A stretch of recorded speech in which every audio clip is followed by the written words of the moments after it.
안녕하세요 여러분, 법을 좋아하는 인간 법조인 나돌론입니다. 오늘 이 시간에는 여러분께 법 규정의 어떤 구분이랄까요, 좀 그런 거에 대해서 좀 다 같은 규정이 아니라는 거를 좀 말씀을 드리고 싶네요. 오늘은 뭐 여러 가지로 법을 구분하는 기준은 있지만 오늘은 임의 규정과 강행 규정에 대해서 알아보도록 하겠습니다.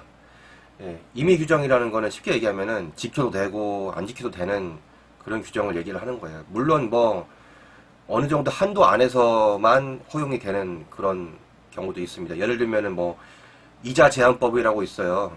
그러니까 뭐 우리가 예를 들어서 무슨 이자를 받을 때 뭐 아닌 말로 한 달에 뭐 이자 100% 이러면 완전 그냥 돈놀이 하는 사람들은 그 돈 왕창 벌겠죠. 근데 그게 법적으로는 무효라는 거예요. 무효라는 건 뭐냐면은 그렇게 설사 정해놨더라도 그거에 따르지 않아도 뭐 법적으로 책임을 지지 않아도 된다, 이런 뜻이거든요.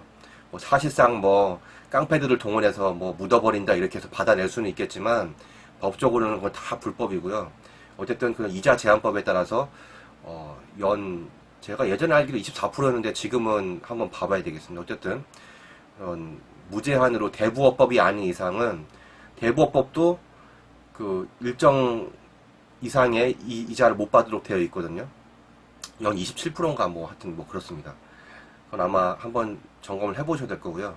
어쨌든 간 그 한도 안에서는 이자를 받아도 된다는 얘기거든요. 뭐 연 23%뭐 이런 거 괜찮다는 얘기인데, 어쨌든 기본적으로 이제 그 이율에 대해서 이제 법정 이율이라고 하잖아요. 당사자 간에 어떤 특약이 없거나 어떤 약속이 없을 때 민법으로 받을 수 있는 이율은 민법 제379조에 연 5%라고 되어 있거든요. 그래서 그럼 뭐 아닌 말로 민법 제379조 같은 게 이제 임의 규정이 되는 거죠.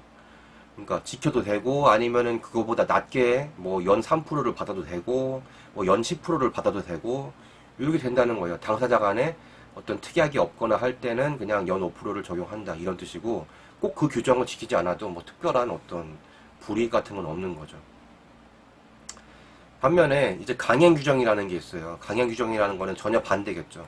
강행 규정은 이제 그거를 지키지 않았을 때 어떤 뭐 그 벌칙이 따를 수도 있고, 뭐 벌금이나 과태료 같은 거 뭐 이렇게 올 수도 있고, 아니면은 뭐 일정한 어떤 그 사법상의 어떤 효력을 제한을 한다든지 뭐 그런 게 강행 규정이거든요.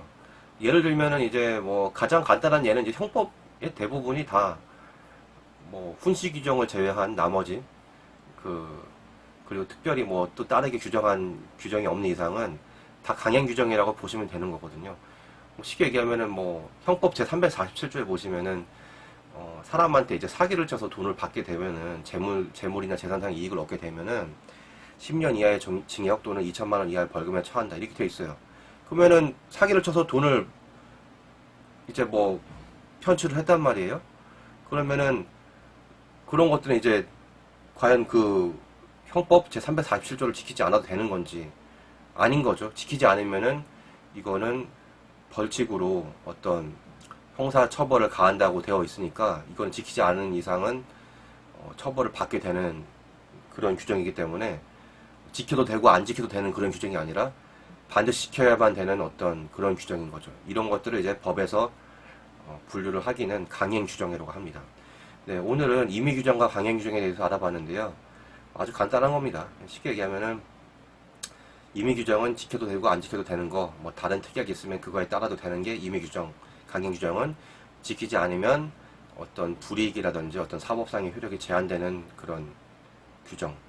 그게 바로 강행 규정입니다. 네, 다음 시간에 더 유익한 정보를 드리도록 하겠습니다. 감사합니다.